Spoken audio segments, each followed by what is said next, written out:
Boa noite. Boa noite. Gilmar Mendes diz que TSE não é joguete e não tem de resolver crise política. Para o presidente do tribunal, pedido de vista no julgamento da chapa Dilma Temer seria normal. Ex-tesoureiro do PT, João Vacari Neto, torna-se réu mais uma vez. A acusação aponta prejuízo de 400 milhões de reais no fundo de pensão da Caixa Federal. Entidades de policiais federais criticam Torquato Jardim no Ministério da Justiça. A preocupação é com possíveis medidas contra a Operação Lava Jato. Osmar Serralho ainda avalia o convite para continuar no governo. Volta do ex-ministro da Justiça à Câmara tiraria o foro especial de deputado amigo de Temer. Governo estadual e Prefeitura de São Paulo formam novas equipes para atender viciados na Cracolândia. Psiquiatras avaliam a necessidade de internação para tratamento. Microcelulares de plástico facilitam a entrada nas cadeias. Mesmo não autorizado, o equipamento está sendo vendido em lojas de eletrônicos. O Jornal da Gazeta está no ar.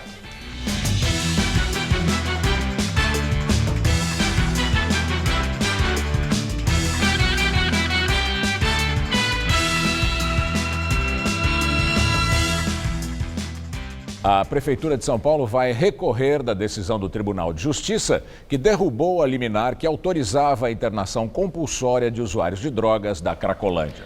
Hoje, o município e o governo do estado criaram um comitê médico para atuar com os dependentes químicos. Entre os profissionais estão nomes conhecidos, como os psiquiatras Ronaldo Laranjeira e Arthur Guerra. Ambos já estiveram à frente de programas antidrogas da cidade. Enquanto equipes de limpeza removiam uma montanha de lixo, usuários de drogas fumavam crack em plena luz do dia. Os dependentes químicos ocupam há uma semana a Praça Princesa Isabel, no centro de São Paulo. Está muito difícil essa convivência aqui, né? Hoje em dia nós andamos aqui na Redondeza devido à segurança dos comércios, das empresas que tem aqui. Mas acabou o horário comercial, é impossível andar aqui. À noite, carro.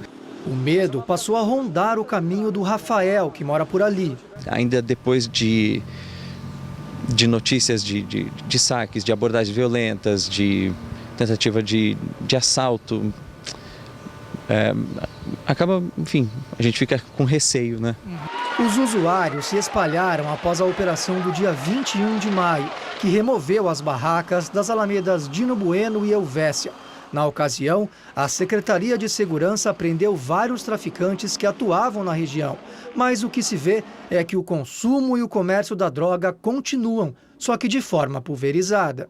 Aqui no quadrilátero, onde ficava a maior concentração de usuários, a situação é esta: ruas desobstruídas e a Polícia Militar e também a Guarda Civil fazendo presença aqui. Mesmo assim, a Prefeitura e o Governo do Estado acabaram de firmar um acordo para continuar o atendimento aos dependentes químicos nesta região.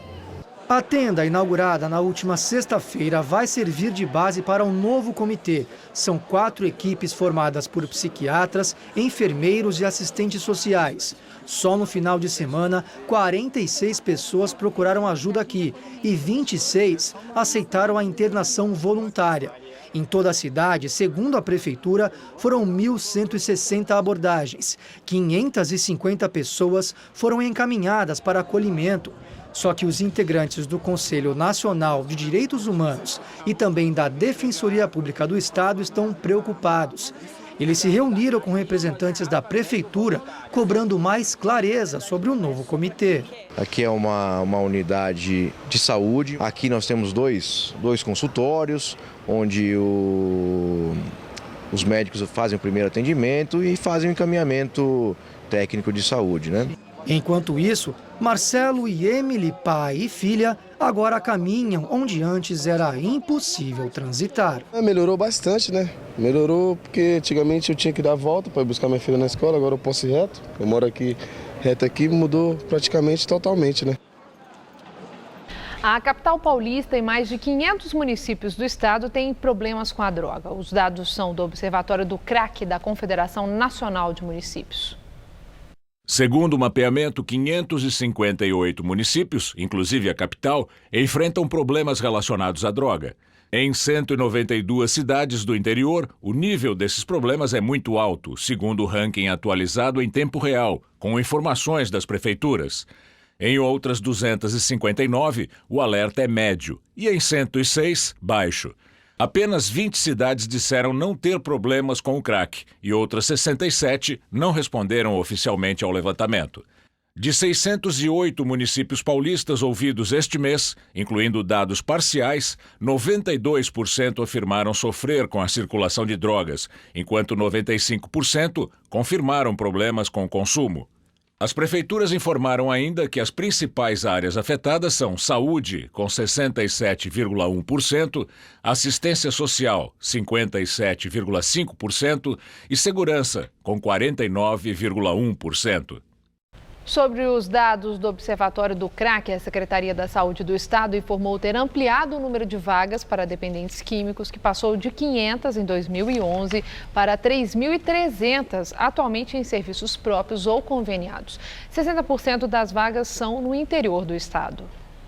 Entidades ligadas à Polícia Federal criticaram a troca no comando do Ministério da Justiça. A nomeação de Torquato Jardim, que assumiu a pasta, preocupa também setores da oposição ao governo, que temem um enfraquecimento da Operação Lava Jato. Torquato Jardim nem assumiu a pasta e já é alvo de críticas. Em entrevista ao Estadão, na sexta-feira passada, antes da nomeação, questionou a abertura de inquérito contra o presidente Michel Temer pelo ministro do STF, Edson Fachin. Torquato disse que é recomendável que haja um pedido de vista no julgamento da ação contra a chapa Dilma Temer. O novo ministro da Justiça é um nome respeitado entre os juristas. Ele é conhecido também por ter uma boa interlocução com os tribunais superiores, inclusive com o Tribunal Superior Eleitoral, que vai julgar na próxima semana a cassação da chapa Dilma Temer. Torquato já foi ministro do TSE por 2 vezes. Ele também já fez críticas públicas à Lava Jato. Torquato é avaliado pelo governo Temer como alguém que pode ter mais controle sobre a Polícia Federal. Entre as decisões que terá que tomar está a permanência ou não do atual diretor-geral da Polícia Federal, Leandro Daiello. Entidades de classe como a Federação Nacional dos Policiais Federais e a Associação dos Delegados da PF reagiram à nomeação do novo ministro. Disseram ver com preocupação a mudança. O maior temor é de que a troca afete as investigações da Lava Jato. Torquato Jardim assume o Ministério da Justiça no lugar de Osmar Serralho. O Palácio do Planalto não explicou o motivo da mudança. Torquato Jardim é especializado em direito eleitoral. É uma das maiores autoridades do país nesta área. Recentemente atuou como advogado da Rede, partido de Marina Silva, durante o processo de registro da legenda junto à Justiça Eleitoral.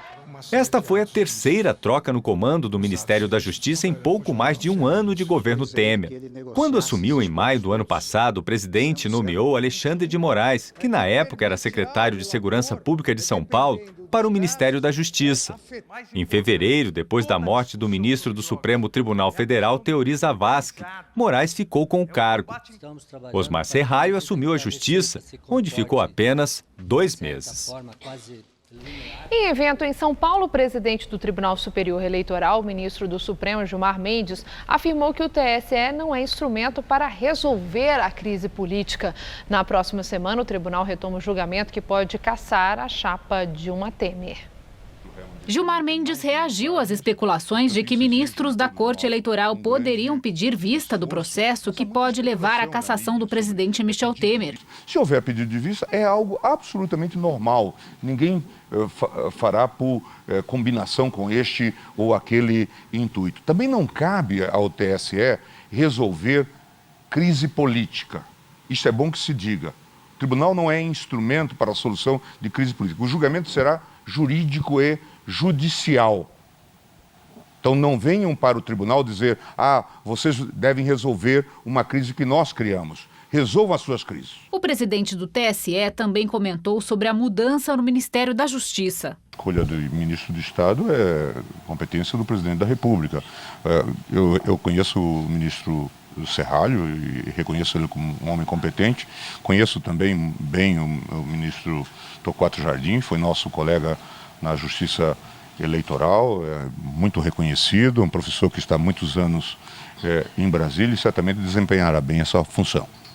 Na sexta-feira, Gilmar Mendes defendeu que a homologação da delação premiada dos executivos do Grupo JF, como Joesley e Wesley Batista, seja submetida ao plenário do tribunal. No fim de semana, outro ministro do Supremo, Luiz Roberto Barroso, opinou sobre o assunto em entrevista ao jornalista Josias de Souza. Barroso defendeu que seria uma deslealdade do Estado, depois de obter as informações com os delatores, modificar o pacto e não honrar o compromisso que assumiu. Eu penso que, em linha de princípio, um acordo homologado deve prevalecer. Eu não vou entrar no mérito se foi bom ou foi ruim. O importante é saber se ele foi celebrado pelas pessoas que tinham competência para fazê-lo, se foi homologado pela pessoa que tinha competência para fazê-lo. E, assim sendo, eu acho que ele deve ser respeitado. Eu penso que nós destruiríamos a figura da colaboração premiada, que foi decisiva no Brasil para romper o pacto de silêncio que havia nesse tipo de criminalidade no Brasil. Quer dizer, um pacto entre agentes públicos, agentes privados, partidos políticos, membros do parlamento.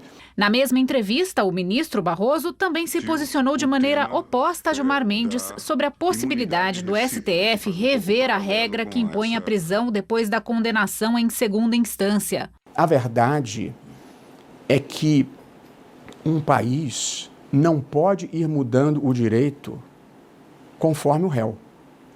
Isso não é um Estado de direito. Isso é um estado de compadrio.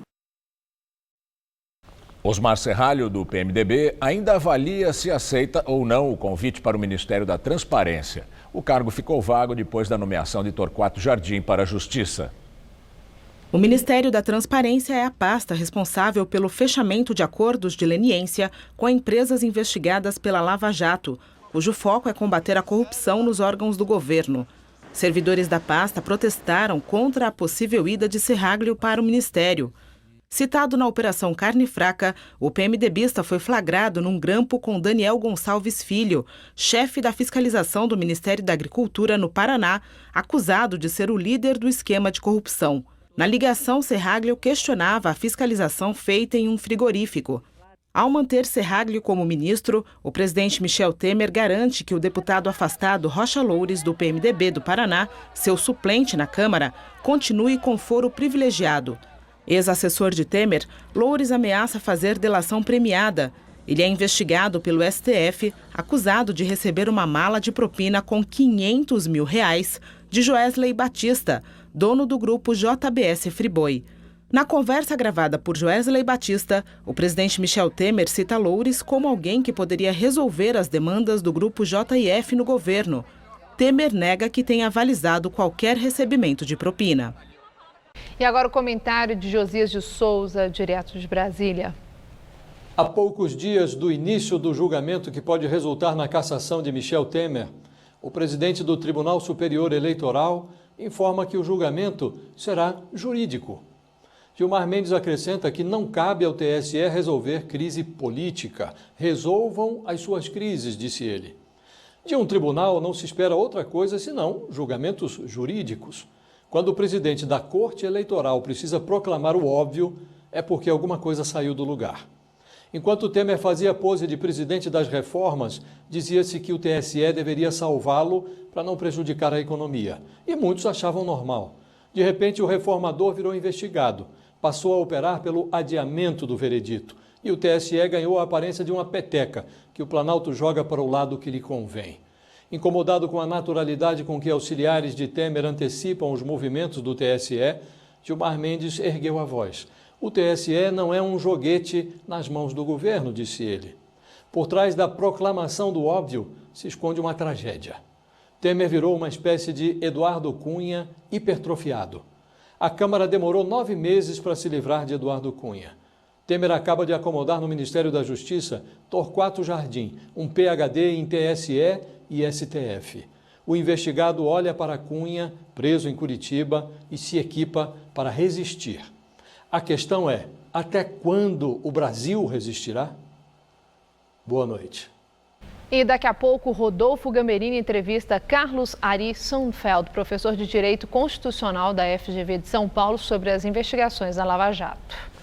A defesa do ex-presidente Lula protocolou hoje um recurso da decisão do ministro Edson Fachin do Supremo Tribunal Federal, que determinou que parte das investigações referentes às delações da JBS Friboi seja enviada à Justiça Federal de Curitiba, a base da Operação Lava Jato. Os advogados sustentam que a delação de Joesley Batista fez apenas 2 referências genéricas ao petista, sem base à prática de qualquer ato ilícito. Na avaliação dos advogados de Lula, não há conexão que justifique a ida do processo para o juiz Sérgio Moro. Em entrevista ao programa Fantástico da TV Globo, ontem, empresários acusam o governo de Mato Grosso do Sul de cobrar propina. O governador Reinaldo Azambuja, do PSDB, também foi citado na delação de Wesley Batista, dono da JBS. Segundo os donos de frigoríficos no estado, eles foram obrigados a participar do esquema para que as empresas continuassem funcionando. Um dos empresários diz ter pago R$500 mil para reativar uma licença, além de uma mensalidade no valor de R$150 mil. O pedido teria sido feito por Sérgio de Paula, então secretário de Estado da Casa Civil, com o aval do governador do Mato Grosso do Sul, Reinaldo Azambuja, ambos do PSDB. O empresário decidiu então gravar a entrega do dinheiro a José Ricardo Guitti, o polaco, intermediário indicado por Sérgio de Paula. A gravação, feita pelo empresário José Alberto Berger no dia 8 de dezembro do ano passado, mostra a chegada de polaco. A conversa é gravada pelo celular. Aqui tem, 5,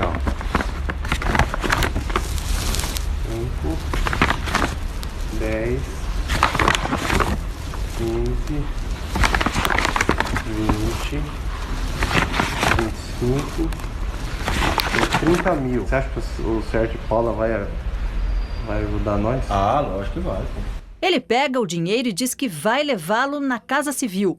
Reinaldo Azambuja enfrenta 4 pedidos de impeachment na Assembleia Legislativa. Em delação premiada na Operação Lava Jato, Wesley Batista, dono da JBS Friboi, disse que pagou propina para o atual governo em troca de descontos nos impostos estaduais. Pagamento em dinheiro em espécie de ao redor de 10 milhões para o então governador era tratado direto comigo. Tá. O próprio governador tratava comigo, ele próprio. É um negócio generalizado no nosso setor frigorífico, essa modalidade. Não era só nós que tínhamos. Você diz esse pagar propina para ter redução tributária. Ter redução tributária. De frigoríficozinho pequeno aos grandes, nós temos informação de que... É uma prática recorrente. Uma prática recorrente. Ao fantástico governador tucano, Reinaldo Azambuja, negou as acusações e disse que os empresários são sonegadores de impostos. Os empresários negam. Sérgio de Paula, que deixou o governo em março após a fusão da Casa Civil com a Secretaria de Governo, afirmou que nunca autorizou ninguém a usar o nome dele. Polaco disse que não participou do esquema criminoso. A Comissão de Valores Mobiliários abriu mais um processo contra a JBS Friboi. Na página na internet, a CVM informou que o processo foi motivado por notícias, fatos relevantes e comunicados. No total, já são 7 processos abertos contra o frigorífico desde a divulgação das denúncias de Joesley Batista, um dos sócios da empresa, contra o presidente da República, Michel Temer. A CVM já iniciou 5 ações para apurar a atuação da empresa. Destaque para a compra de dólar no mercado futuro e as negociações do acionista controlador AFB, participações com ações da empresa. Relembre agora os principais personagens políticos e empresários envolvidos em escândalos de corrupção que estão presos ou já foram para casa. Marcelo Odebrecht está preso na carceragem da Polícia Federal em Curitiba. Ele já foi condenado na Lava Jato a mais de 19 anos de prisão. Ele e outros 77 executivos e ex-executivos da empreiteira fecharam delação premiada. Marcelo ficará preso até dezembro deste ano, como parte do acordo celebrado com a Justiça. O pai dele, Emílio Odebrecht, não cumprirá pena em regime fechado. O patriarca da família vai ficar 4 anos em prisão domiciliar, mas ainda não há data para que isso aconteça. Pelo acordo de delação, Emílio Odebrecht vai cuidar para que as diretrizes anticorrupção acordadas com os investigadores sejam cumpridas na Odebrecht. Outro empreiteiro que está preso é Léo Pinheiro, ex-presidente da OAS. Na Lava Jato, ele foi condenado a 26 anos de prisão e ainda tenta fechar um acordo de delação. No Complexo Médico Penal, na região metropolitana de Curitiba, estão os ex-diretores da Petrobras, Renato Duque, ligado ao PT, que já sinalizou que aceitaria acordo de delação, e Jorge Zelada, indicado pelo PMDB. Também estão na prisão o ex-tesoureiro do PT, João Vacari Neto, os ex-deputados federais Luiz Argolo, que era do Solidariedade, e André Vargas, que foi do PT e vice-presidente da Câmara dos Deputados. Além do ex-senador Jim Argelo, que era do PTB, outro preso ilustre é Eduardo Cunha, que foi condenado na Lava Jato a 15 anos de prisão e ainda não é certo que fará a delação. Na última semana, o juiz Sérgio Moro absolveu Cláudia Cruz, mulher de Eduardo Cunha, por falta de provas. Houve muita repercussão sobre a decisão. Em mais de 3 anos de Lava Jato, este não foi o primeiro caso em que Moro absolve um réu. Até agora, o juiz já decidiu por 37 absolvições de um total de 169 sentenças já proferidas. A maioria não é figura conhecida da política, mas amigos, parentes ou subordinados dos protagonistas da corrupção denunciados por lavagem de dinheiro. A maioria das absolvições ocorreu por falta de prova. Na Lava Jato, há ainda os casos de réus que estão presos, mas que ainda não foram a julgamento. Nestas condições estão o ex-governador do Rio, Sérgio Cabral, réu em 9 ações penais, e Antônio Palocci. Os dois ainda não fecharam delações. E também aos já condenados por Moro, mas que esperam julgamento em segunda instância. São os casos do ex-ministro José Dirceu e do pecuarista José Carlos Bunlai, amigo de Lula. Também vale lembrar os condenados que fecharam delação e foram para casa. Os ex-diretores da Petrobras, Paulo Roberto Costa e Nestor Severo, e os operadores do esquema, o doleiro Alberto Youssef e Fernando Baiano. Na mesma situação estão o casal de marqueteiros do PT, João Santana e Mônica Moura, o ex-gerente da Petrobras, Pedro Barusco, e o ex-presidente da Transpetro, Sérgio Machado. As joias mais caras compradas pelo ex-governador do Rio, Sérgio Cabral, não foram encontradas nas buscas da Lava Jato. A conclusão é da Polícia Federal. Foram analisadas 124 joias e 13 relógios que foram apreendidos no apartamento de Sérgio Cabral e Adriana Anselmo. As joias valem R$ 4.800.000.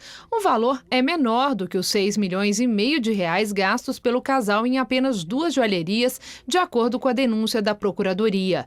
O cruzamento feito entre os laudos e as listagens entregues pelas joalherias H. Esther e Antônio Bernardo indica que as peças mais valiosas não foram encontradas pela Polícia Federal. Os dois são acusados de ocultar o patrimônio adquirido com propina por meio da aquisição desses bens em dinheiro vivo. O advogado Alexandre Lopes, que defende Cabral e a mulher Adriana, afirmou que as joalherias atribuíram à sua cliente joias jamais adquiridas por ela. Em depoimento ao juiz Marcelo Bretas, a ex-primeira-dama disse que nunca comprou peças em dinheiro vivo ou fez aquisições de valores altos. Ontem, o ex-governador foi transferido para a cadeia de Benfica, na zona norte do Rio. Já a ex-primeira-dama está em prisão domiciliar no bairro do Leblon, na zona sul. A Justiça da República Dominicana emitiu hoje 14 mandados de prisão contra empresários, parlamentares e ministros de governo acusados de receber dinheiro de propina da construtora Odebrecht naquele país. Pelo menos 2 ministros do atual presidente Danilo Medina tiveram que se apresentar à Procuradoria-Geral hoje para prestar esclarecimentos. Eles devem ser indiciados pelos crimes de lavagem de dinheiro, suborno e submissão de comunicados financeiros falsos.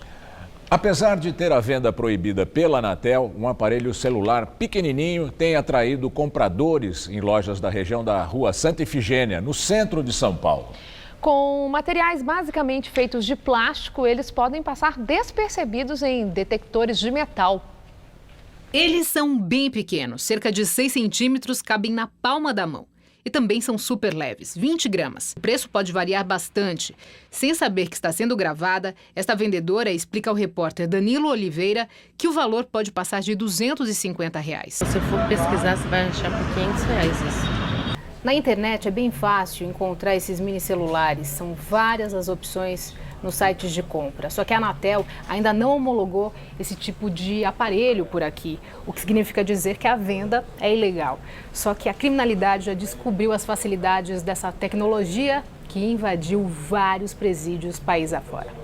Detentos e visitantes se arriscam para tentar esconder aparelhos e levá-los para dentro das grades. Como são do tamanho de uma tampa de caneta e porque, em tese, passariam despercebidos pelos detectores de metal, já que são 99% de plástico, há quem tente esconder em partes íntimas. Há um mês, um preso passou mal e precisou ser submetido a uma cirurgia para retirar 2 minicelulares do corpo em Taquarituba, no interior paulista. Ele tinha engolido os aparelhos. Aqui em São Paulo, a Secretaria Estadual de Administração Penitenciária registra mais de um caso por semana dos tais minicelulares nas prisões.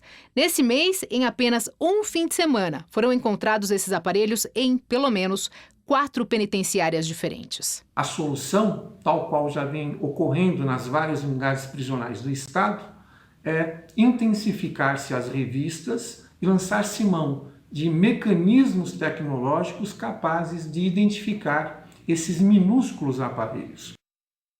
A Agência Nacional de Telecomunicações, mandou um ofício para o site Mercado Livre com uma lista de produtos que devem ser retirados da plataforma imediatamente sob risco de multa.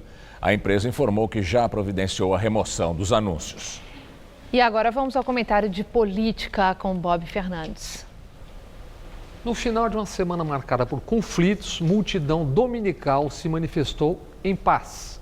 Em Copacabana, sob neblina, movimentos sociais, partidos de esquerda e dezenas de milhares de manifestantes. Ampla coalizão.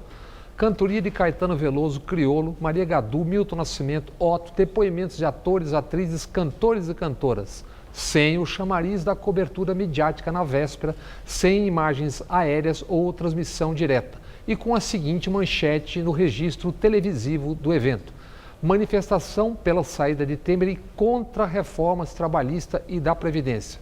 Não, a manifestação foi pelas diretas já e pelo fora Temer. Convocação essa vista por milhões nas redes sociais. Fingem não ver e ouvir o diretas já os que buscam fazer o sucessor do Temer, antes tornado presidente, agora tornado zumbi. Manifestação sem tropas ou baderna, sem aqueles fortões infiltrados que, estranhamente, os serviços de inteligência nunca identificam e prendem. Manifestação sem tiros em Copacabana, tiros que sobraram em Pau d'Arco, sudeste do Pará. Assassinados 10 sem terra, 7 da mesma família. Nas manchetes, o de sempre. Sem terra, mortos em confronto com a polícia. Como confronto? 24 policiais dizem ter sido recebidos a tiros. Todos estão vivos e bem. 10 sem terra foram mortos, além dos feridos. Conclusão: Tex Willer e Durango Kid deviam estar ao lado da polícia e ninguém entre os sem terra sabia atirar. Policiais retiraram os corpos antes de feita a perícia. Por quê? Porque assim se contamina a cena do crime e se dificulta a investigação. A ONU condenou o que chamou de chacina. A ONU condenou também o uso excessivo da força pelas PMs. Isso em manifestação em Brasília e na desocupação da Cracolândia em São Paulo. O vício do crack é dificílimo de ser enfrentado. Décadas de experiência mundo afora e a ONU recomendam somente ações planejadas e integradas de médio e longo prazo conseguem reduzir danos.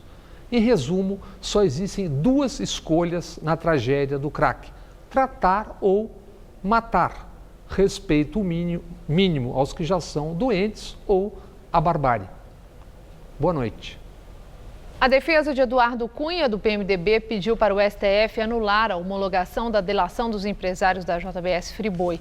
Os advogados alegam que não há provas sobre o suposto pagamento mensal ao ex-deputado para comprar seu silêncio, conforme relatou Joesley Batista. A defesa de Cunha, que está preso no Paraná, também criticou os benefícios concedidos aos delatores ligados à empresa, como dispensa de prisão e permissão para morar nos Estados Unidos.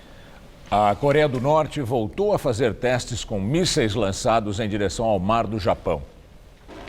Foi o terceiro teste com mísseis em 3 semanas. O míssil disparado ontem caiu a menos de 400 quilômetros do território japonês. O primeiro-ministro do Japão, Shinzo Abe, prometeu reagir ao ataque e diz que está trabalhando com os Estados Unidos para tomar ações específicas para deter a Coreia do Norte.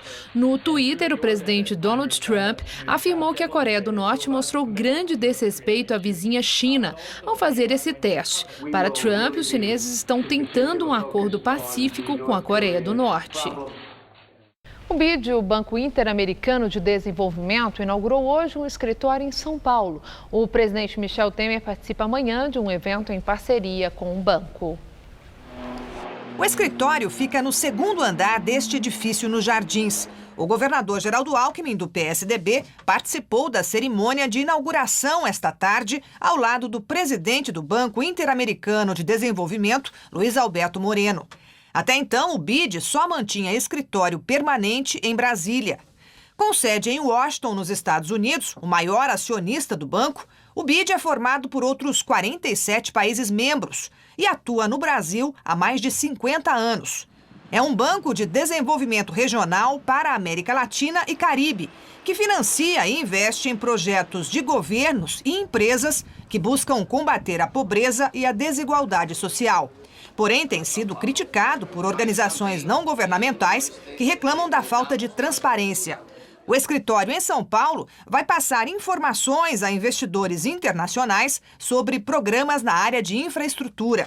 Durante a entrevista coletiva, o governador de São Paulo falou sobre a crise no governo Temer. O PSDB tem tido uma atitude de cautela, de ajudar o Brasil. Nós não podemos agravar uma situação que já é grave. Nós não vamos fazer nenhuma análise neste momento, porque a decisão do Tribunal Superior Eleitoral ela começa no dia 6, não há razão para nenhuma especulação nesse sentido. Começa amanhã em São Paulo o Fórum de Investimentos Brasil, organizado pelo governo federal em parceria com o BID. O presidente Michel Temer vai abrir o evento, que deve reunir empresários de mais de 40 países.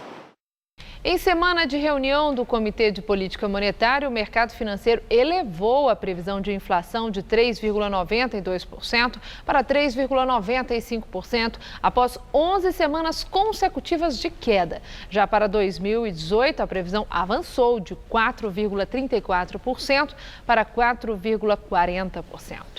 Para o Produto Interno Bruto, a estimativa caiu de 0,50% para 0,49%. E agora vamos ao comentário de economia com Denise Campos de Toledo. O mercado, aos poucos, vai incorporando o impacto que a crise política pode ter sobre a economia, até mesmo na inflação. Só não causa maior preocupação porque se espera uma inflação muito baixa, bem inferior ao centro da meta de 4,5%, pela fraqueza da economia e a safra de alimentos que continua colaborando. Além disso, com a adoção da bandeira verde da tarifa de energia e o novo corte dos preços dos combustíveis pela Petrobras, pode ser que a inflação do mês que vem seja negativa, ou melhor, que haja uma deflação. É por tudo isso que o mercado espera que nesta semana o Copom, o Comitê de Política Monetária do Banco Central, corte a taxa básica de juros em 1 ponto para 10,25% ao ano. O que mudou é que antes da crise o mercado começava a falar em um corte maior, com a taxa podendo fechar o ano em 7,5%. Por enquanto, fica mantida a projeção de 8,5%. Seria até uma queda importante, que junto com a inflação baixa, poderia reforçar a retomada da atividade econômica. Só que por aí se espera impacto maior da crise política. A crise aumenta o grau de incerteza, compromete as decisões de investimento e consumo, a atração de investimentos. As agências de classificação de risco até estão piorando as perspectivas para o país. O crescimento, que já vinha em ritmo fraco e instável, pode perder mais força. E quanto mais tempo ficarmos nesse clima de incerteza, piores as consequências sobre a atividade, o emprego, a área empresarial. Sem esquecer da reestruturação de mais longo prazo das finanças públicas, que depende das reformas, principalmente da Previdência. Talvez dê para contar com alguma saída não muito demorada, através da condenação da chapa Dilma Temer pelo TSE no começo de junho, que já determinaria o afastamento do presidente. Ou então, através de uma recomposição da base de apoio que o mantenha no cargo, dando condições de governabilidade. Independentemente do quanto isso possa trazer de insatisfação para a sociedade, Temer está negociando muito o apoio que precisa para continuar no cargo. Nos dois casos, haveria possibilidade de a agenda ser preservada e a economia seguir sem maiores tropeços. Mas ainda é cedo, muito cedo, para qualquer previsão mais segura. Eu volto na quinta. Até lá. No terminal rodoviário do Tietê, na zona norte de São Paulo, um jornaleiro e um gari organizam vaquinhas para ajudar quem precisa, mas não tem dinheiro para voltar para casa. O apoio também é feito por uma ONG em parceria com a prefeitura. Imagine essa situação. Você chega de viagem de um lugar distante na maior cidade do país. Desembarca cheio de sonhos, em busca de oportunidades. Mas em pouco tempo percebe que não tem condições de ficar em São Paulo. E o pior, não tem dinheiro nem para pagar a passagem de volta para casa. É desesperador, não é mesmo? Até que surge uma ajuda inesperada. Ela vem desta banca de jornais. É aqui que trabalha seu Rodolfo. Já são 30 anos vendendo revistas e jornais bem em frente ao terminal rodoviário do Tietê, por onde passam em média 90 mil pessoas por dia. Por favor, você pode me informar como é que eu faço para pegar a Dutra? Até que um dia o jornaleiro foi além e transformou seu local de trabalho numa espécie de apoio ao migrante. Na maioria deles pensam que São Paulo é uma cidade pequena, é uma cidade que ela chega e vai conseguir chegar onde ela quer com facilidade. Ele coleciona histórias e disse que sabe quando as pessoas realmente precisam do apoio. Você sente nos olhos da pessoa, você sente no coração da pessoa que ela realmente precisa daquilo. A atitude do jornaleiro contagiou outras pessoas, como o Edivan, que trabalha como gari nas proximidades da rodoviária. Os dois viraram parceiros e juntos fazem vaquinhas para ajudar quem precisa. Eu e ele dar a mão como que mais uma vitória, né? Mais uma alegria nós conseguimos levar para uma família. No terminal rodoviário do Tietê existe um centro de referência destinado ao migrante, criado em 2003, que também ajuda muita gente. São 2.000 atendimentos por mês e cerca de 130 passagens de ônibus disponibilizadas para quem não tem como comprar o bilhete. O benefício é fornecido apenas uma vez a cada pessoa e respeita alguns critérios. Um deles seria justamente fazer o contato com a família para ver se a família vai acolhê-lo, para que a gente possa estar mandando ele de volta. O serviço é feito por uma ONG em parceria com a prefeitura. E o trabalho vai além da compra de passagens. Em alguns casos mais graves, os migrantes recebem alimentação e são encaminhados para os centros de acolhimento. No meu caso, eu estava a turismo, né, e aconteceu alguns contratempos comigo no Paraná e eu tive que voltar repentinamente, sem dinheiro. Logo inicial, a ideia foi de procurar o serviço social. Eu falei, bom, pelo menos a alimentação, com certeza eu vou ser atendido. Alexandre chegou a ficar na rua em Florianópolis, onde tentou arrumar um emprego. Aqui na capital, conseguiu uma passagem para finalmente voltar para casa em São João da Boa Vista, no interior de São Paulo. Voltar e bola para frente. A Justiça Federal de Brasília aceitou denúncia contra 14 investigados na Operação Greenfield, que apura fraudes em fundos de pensão. Entre os réus estão o ex-tesoureiro do PT, João Vacari Neto, e ex-diretores da FUNCEF, o Fundo de Pensão dos Funcionários da Caixa Econômica Federal. O juiz federal Valisney de Souza Oliveira considerou haver indícios suficientes de gestão fraudulenta na FUNCEF em favor de negócios da empreiteira Engevix, também investigada na Operação Lava Jato. Segundo a investigação, entre 2009 e 2010, foram feitos aportes de 260 milhões de reais da FUNCEF para a Cevix Energias Renováveis, empresa que é ligada à Engevix. Todo esse investimento foi feito para a FUNCEF obter participação acionária na Cevix. Mas o Ministério Público afirma que a empresa teria sido supervalorizada com laudos fraudulentos. Na decisão, o juiz afirma que o valor do prejuízo acumulado com essa operação criminosa até 13 de julho de 2015 é de, no mínimo, 402 milhões de reais. O Ministério Público Federal também apontou que, a pretexto de influenciar na liberação dos aportes, o ex-tesoureiro do PT, João Vacari Neto, e o lobista Milton Pascovitch pediram propina de quase 6,5 milhões de reais aos executivos da Engevix. O valor teria sido repassado ao Partido dos Trabalhadores. Vacari já foi condenado a mais de 40 anos de prisão pelo juiz Sérgio Moro e está preso no Paraná. A primeira fase da Operação Greenfield foi deflagrada pela Polícia Federal em setembro do ano passado e focou nos maiores fundos de pensão do país, FUNCEF, Petros, Previ e Postales. A segunda fase da operação ocorreu em março desse ano. Entre os alvos estavam os irmãos Joesley e Wesley Batista, do grupo JIF. Segundo a PF, os delatores fariam parte de um suposto esquema de cooptação de testemunhas que poderiam ocultar provas úteis no esclarecimento dos crimes da Greenfield. Em nota, a FUNCEF afirmou que está colaborando de forma proativa com o Ministério Público, investigando e produzindo provas visando a total elucidação dos fatos. A semana começou ensolarada e sem nenhuma gota de chuva aqui em São Paulo. A máxima hoje foi de 25 graus. Amanhã nós vamos ter menos sol. Veja a previsão para o Brasil e todo o estado de São Paulo com Mariana Armentano.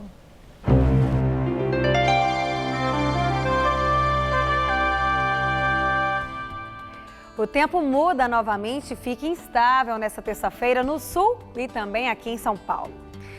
O que acontece é que um sistema de baixa pressão espalha muitas nuvens de chuva entre o sul, a faixa leste paulista, e o sul do Rio de Janeiro, sendo que o tempo fica bem nublado do norte gaúcho ao litoral sul paulista. Tempo firme mesmo, sem nada de chuva, só entre o norte do Paraná, pegando o interior de São Paulo, sudeste do Pará e o interior nordestino. Ainda pode chover em parte do litoral do Nordeste, principalmente ali entre a Paraíba e o Rio Grande do Norte. Vamos ver aqui a nossa tabela de temperaturas? Olha só, em Floripa, com a chuva a qualquer hora do dia, teremos mínima de 15 e máxima de 20 graus. No Rio de Janeiro, não chove, mas o dia fica com muita nebulosidade, máxima de 27 graus por lá. Em Natal, dia atípico com tempo fechado e máxima na casa dos 26. E na cidade de Palmas, no Tocantins, sol forte e calorão em torno dos 36 graus amanhã. Agora, para São Paulo, a previsão fica dividida. Sol e tempo firme no interior do estado por causa da massa de ar seco e muita nebulosidade com chuvas a qualquer hora na faixa leste. A máxima ainda bate na casa dos 30 graus em Presidente Prudente e em Votuporanga e aos 31 em Presidente Bernardes e dos 29 graus nas cidades de Ribeirão Preto e Araraquara. No litoral, o sol praticamente não aparece e a máxima não passa dos 25 graus em Santos e também em Caraguatatuba. Aqui na capital, o tempo fica bem nublado, com um pouco de sol apenas pela manhã, mas teremos no máximo uma chuvinha fraca ao longo do dia. Vamos ver aqui as temperaturas? Nessa madrugada, a mínima prevista é de 17 graus e a máxima amanhã à tarde de 22. Na quarta-feira, o sol volta a aparecer e a máxima chega aos 25 graus. Na quinta, o tempo muda de novo e chove a qualquer hora do dia. A máxima prevista é de 23 graus aqui na capital. Agora as notícias do esporte com Estela Gontijo e Celso Cardoso. Logo depois do esporte, você acompanha ao vivo uma entrevista com o jurista Carlos Ari Zundfeld. Corinthians e São Paulo se deram bem nessa terceira rodada do Campeonato Brasileiro, né, Celso? Já no Santos, a coisa não anda muito bem, né? Pois é, Estela, o Santos foi derrotado pelo Cruzeiro em casa, Cruzeiro. elevando a pressão na Vila Belmiro em cima do técnico Dorival Júnior, que eu considero injusto, diga-se de passagem. É a segunda derrota do Santos nesse início de campeonato. Já o São Paulo venceu o clássico contra o Palmeiras no sábado e tirou um pouco da tensão que rondava o Morumbi desde as últimas 3 eliminações. Vamos aos gols no final de semana. Jogando no Morumbi, o São Paulo abriu o placar contra o Palmeiras nesse belo passe de Marcinho para o argentino Lucas Prato finalizar 1-0. O Palmeiras teve a chance de empatar o jogo, mas Jean desperdiçou a cobrança de pênalti. Já o São Paulo teve oportunidade de fazer o segundo com o passe de Lucas Prato para o menino Luiz Araújo, que não desperdiçou e deixou o dele. Final São Paulo 2, Palmeiras 0. Na Vila Belmiro, o Cruzeiro derrotou o Santos com esse gol do artilheiro Thiago Neves. Santos 0, Cruzeiro 1. Em Goiânia, o Corinthians venceu o Atlético Goianiense com esse gol de Rodriguinho, em pleno Serra Dourada. Final Atlético Goianiense 0, Corinthians 1, placar final. Eu quero saber se a sua avaliação dessa rodada. Deixei o melhor para o final. Corinthians líder do campeonato. Quem diria? A quarta força. Ninguém esperava. É verdade. Campeão paulista, né? E agora liderando o campeonato. Claro que essa liderança é temporária. A Chapecoense joga agora à noite com o Avaí. E se a Chapecoense vencer o Avaí, aí líder do campeonato. Na terceira rodada será a Chapecoense. Mas por enquanto é o Corinthians, sem dúvida alguma, com um aproveitamento surpreendente. 2 jogos fora de casa, 2 vitórias. Portanto, fora de casa, o Corinthians tem 100% de aproveitamento. E sobre o São Paulo, você acha que essa vitória aí deu realmente uma guinada para sair dessa crise, dessa pressão toda que o São Paulo garante um pouco mais de confiança a esses jogadores do São Paulo. O São Paulo que vinha numa crise acentuada e acende a luz amarela no Palmeiras. Palmeiras, dotado a títulos, por enquanto está decepcionado. Um time caríssimo, né? É isso aí. Muito obrigada, Celso. Uma boa noite para você. E a seguir, Rodolfo Gamberini entrevista Carlos Ari Sandfeld, professor de Direito Constitucional da FGV de São Paulo. Até já. Vamos agora à entrevista do dia com Rodolfo Gamberini. Nosso convidado hoje é Carlos Ari Sundfeld, professor de Direito Constitucional dos cursos de graduação e pós-graduação da FGV, Fundação Getúlio Vargas de São Paulo. Professor, muito obrigado por estar aqui conosco no Jornal da Gazeta. Um prazer. Como é que o senhor viu essa troca repentina de ministro da Justiça por ministro da Transparência, esse imbróglio, o mais recente imbróglio? Bom, é uma figura respeitada, é um advogado conhecido de Brasília, e é, portanto, uma figura que poderia ocupar o Ministério da Justiça. Quanto a isso, não há dúvida. A questão é que o presidente da República hoje, ele é um investigado. E a investigação é feita pela Polícia Federal. O processo é tocado pelo Supremo Tribunal Federal. E o ministro, obviamente, colocado nesta situação pelo presidente da República investigado, ele suscita alguma apreensão, né, quanto ao qual será o seu papel. Na primeira fala dele, ele já falou mais como advogado do presidente que como ministro da Justiça. É verdade. O estilo, aliás, me surpreendeu, não é? Porque ele colocou em questão, por exemplo, se o inquérito deveria ter sido instaurado. A instauração foi decisão do ministro Fachin, relator no Supremo Tribunal Federal.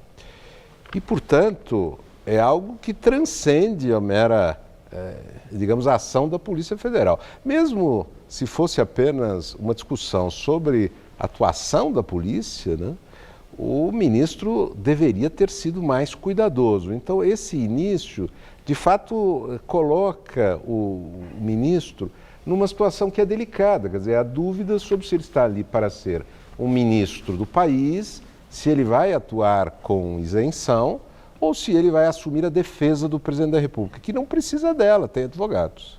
Agora, ele já falou até que vazamento anula o processo, que gravar presidente é conspiração, umas coisas esquisitas, né? Muito, é um exagero, obviamente não é assim, né? O presidente da República não tem imunidade nenhuma contra gravações. Se ele recebe alguém em seu gabinete ou na sua casa... Ou no porão do Jaburu. No porão à noite, e esta pessoa resolve gravar aquilo que falam, está no direito dela. No direito dela, não há nada de conspiração, de suspeito ou criminoso. O presidente da República é que deve dizer coisas que o mantenham bem, se gravado for, não é? Bom, dia 6 de junho, agora, começa o julgamento no TSE da cassação ou não da chapa Dilma Temer. O TRE do Amazonas tem um precedente que cassou o governador e o vice e convocou eleições diretas. Esse é um precedente aberto pelo TRE ou não, uma coisa não tem a ver com outra? São duas coisas completamente diferentes. No caso do presidente da República, existe uma norma expressa na Constituição que diz o seguinte: em caso de vacância dos cargos de presidente e de vice nos 2 últimos anos do mandato, se fará uma eleição indireta pelo Congresso Nacional. Portanto, não há a menor dúvida. O que é vacância? Ausência. É ausência. E a ausência pode se dar por várias razões. Uma possibilidade é que o tribunal provoque a vacância cassando a chapa por abuso do poder econômico, enfim, que está sendo analisado lá. Então, não há a menor dúvida. Agora, a lei eleitoral, ela estabelece que para outras situações em que a Constituição não se aplica, portanto, no caso dos governadores e dos prefeitos, é possível fazer a eleição direta até 6 meses antes do novo pleito normal. Então, as situações são completamente diferentes, não há a menor possibilidade de, sem mudança da Constituição, por uma emenda constitucional, convocar eleição direta. Juristas, quando falam na clareza da lei, a lei é muito clara. Agora, ultimamente, o que a gente tem visto são duelos dentro do próprio Supremo Tribunal Federal. O ministro Barroso, com o ministro Gilmar Mendes agora, tem posições completamente opostas sobre várias questões. Como é que o senhor vê essa divergência pública dentro do STF? Que haja divergência no âmbito dos tribunais é algo normal e até saudável, mostra que as pessoas são independentes, formam a sua opinião.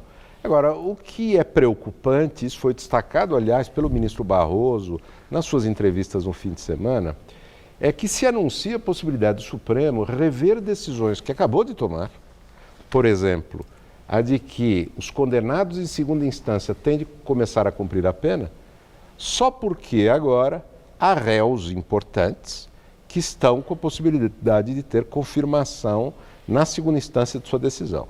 É um absurdo se o Supremo Tribunal Federal reverter a sua jurisprudência fixada há tão pouco tempo, numa questão tão importante para o Brasil. E tem a questão da delação também, da delação premiada, aliás, bastante premiada, do Joesley Batista e do Wesley. Isso, esse é um tema... Eles divergem sobre o prêmio que eles receberam. Exato. Esse é outro tema que não deveria estar sendo criticado. O tema é a celebração do acordo no caso da JBS ou dos Batista, que não deveria estar sendo criticado publicamente por um ministro supremo como o ministro Gilmar fez. O ministro Barroso fez considerações mais genéricas, aliás, bastante prudentes ontem, no sentido de que se a delação premiada começar a ser derrubada sem razão, depois de ser celebrada, acabou o Instituto da Delação Premiada. Ninguém aceita mais fazer. Exato, porque é um risco brutal. O Estado não cumpre a sua parte no acordo. E é preciso entender que essas decisões são polêmicas. É como escalar a seleção nacional. Todo mundo tem um time 200 ideal. milhões de técnicos. Exato. Quer dizer, é preciso observar quem a Constituição e a lei previu como autoridade competente para tomar essa decisão. É o Procurador-Geral da República que celebrou a cordelação. Ele sabe a utilidade que a delação pode ter na investigação, que nós mesmos não conhecemos em sua inteireza, não é?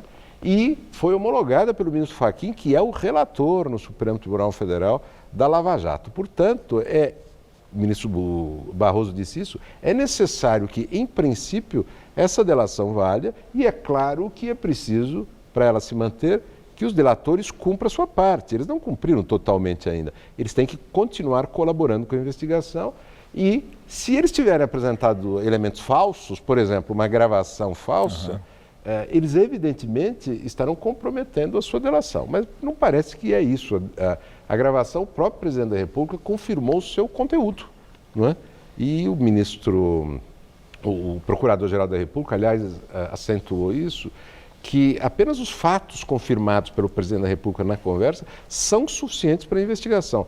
Não para condenação, ninguém está falando em condenação, estamos falando em investigar a possível ocorrência. Ele não negou nada? Não negou o conteúdo, pelo contrário, confirmou os vários Confirmou trechos. o encontro no porão e tudo mais. Exatamente. Nosso tempo se esgotou, agradeço muito a sua entrevista. Eu que agradeço, um prazer Obrigado, sempre estar aqui. Boa noite. O Jornal da Gazeta termina aqui. A edição de hoje pode ser vista no site do Jornal da Gazeta. Mais notícias em nossa edição das 10. Uma excelente noite para você. Boa noite e até amanhã.